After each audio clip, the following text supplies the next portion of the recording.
Garret from Garrett's Guitar Lessons here, and today I'm going to be going through my Static Chord Movements number 3. This I'm going to be focusing in on major chords. This is basically the major equivalent of what I went through in my second installment of this series, only this time just for major chords. So if you like what you hear here, be sure to check out my number 2 in order for the same things but over minor chords.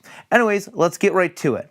The first example that I'm going to be doing today is going to be my major to major 7 to major 6 back to my major 7 again. Okay, so this is kind of for a long stretch of a single chord. You're looking for a way to kind of spice it up. This is a great way to kind of create movement within the chord without actually changing chords. Okay, so here it is. I'm going to be going through it both on the 6th string and on the 5th string. For the 6th string, I'm going to be envisioning my 6th string bar chord. So I'm going to be at A, the 5th string, 5th fret, or the 6th string, 5th fret. So be my A major bar chord, coming in as an E shape, just my 6th string bar chord. Now I am going to be taking just the middle section of that, so almost like an F chord, or like a 2nd to 3rd, or 2nd to 4th triad right there. So I'm still envisioning my same root note, but now I'm just kind of going up to this right here. This is going to allow me to kind of switch my fingers a little bit easier in order to kind of get some of these inner voice movements. All right, so here we go. We have my root note, or my kind of my major chord right there. Then we're going to my major 7. Okay, now here what I'm doing is kind of like just a normal major 7 right there. But like I said, since I'm just kind of doing a smaller version of it, I have that, almost like an A minor shape right there.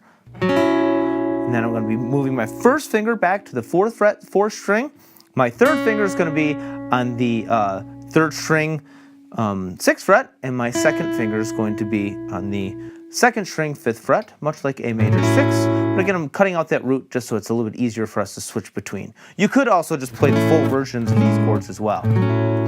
All right, then I'm going to be going back to the major 7 right there. So I have major, major 7, major 6, back to the major 7. And kind of repeat that for a long time.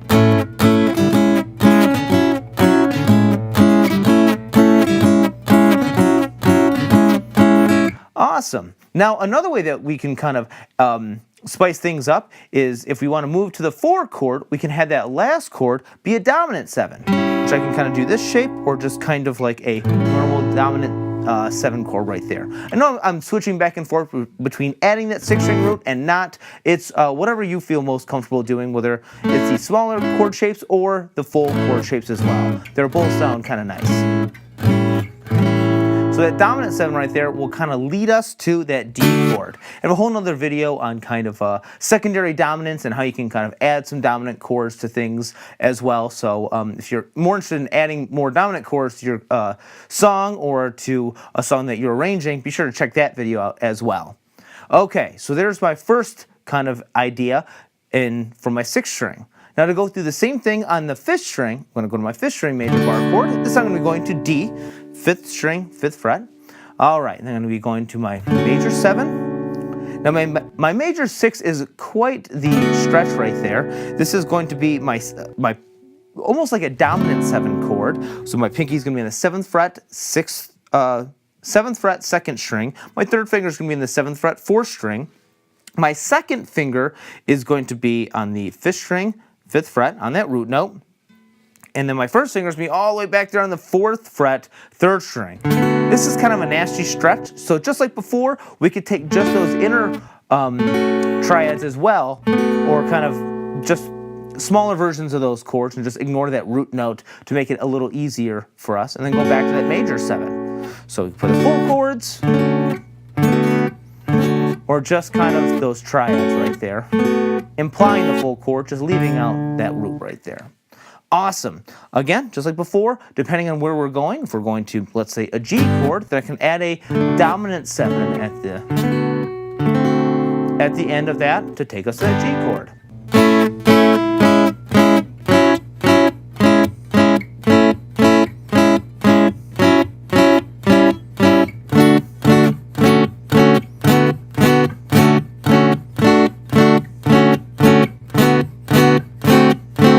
The next concept for this static chord movement over a major chord is going to be my major to major sharp 5, major 6, and then either back to the sharp 5 or up to the dominant 7 chord again, depending on where we're going. So again, we could use the full versions of these chords or these little kind of triads. So I'm going to be focusing in on just the triads. So just like I said, we're going to be adding a sharp 5 to this. So my fifth of A is going to be E. So I'm going to take that E note and add kind of raise that a little bit. So this time, I'm going to be kind of using my second finger to bar. This can be a little uncomfortable at first, so you can switch up your fingers to make it more comfortable, as long as you're getting those notes in there. This is my third finger on the 7th fret, 4th string, my second finger barred on the 6th fret on the 3rd and 2nd string, or I can, like I said, switch fingers. So my second finger's on that 7th fret, 4th string, my first finger's kind of doing that bar. Then I'm going to be going to the major 6, which, going back to my original shape, is going to be adding my pinky from that, on that 7th fret, 7th fret, 2nd string, and then back to that sharp 5, or on that alternate fingering, we can kind of just add my 3rd finger there. All right, and that's a great way to kind of create some movement within that same chord as well. Excellent. Now, like I said, at the very end, depending on where we're going, if we're going to that D chord, kind of going, using that A as turning that A into a dominant 7, we can add just a dominant 7 chord at the end. So that would be my pinky going up to the 8th fret on the 2nd string. So that's A major sharp 5, A major 6, A dominant 7. Awesome.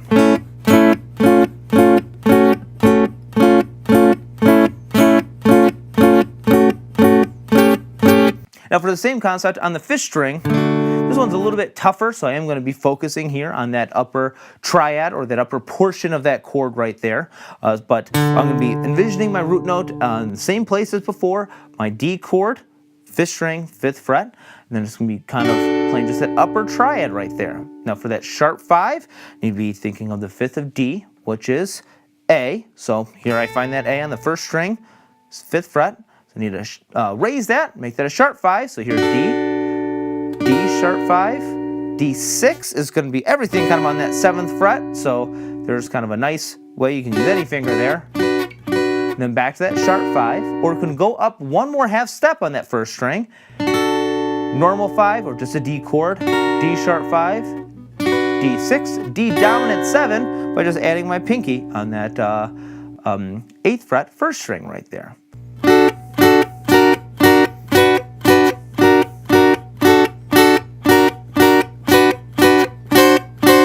So there we have it. There are some neat ways we can add some movement between our major chords. Adding those major 7s, major 6s back to the major 7s, and the 5, sharp 5, 6 back to sharp 5. And since I tied them to bar chords, they should be easy enough to move to, let's say, a G, a B, or a C. If you like this lesson, be sure to check out GarrettsGuitarLessons.com for more free lessons and resources, a PDF of all the examples I went through today, and of some of the chord shapes that I went through today as well. Plus, I even have some other examples of what to do over static chord changes, as well as a lot of other concepts to help your songwriting or arranging. Don't forget to like, subscribe, and share this video, and leave me some comments in the comment section below. Thanks!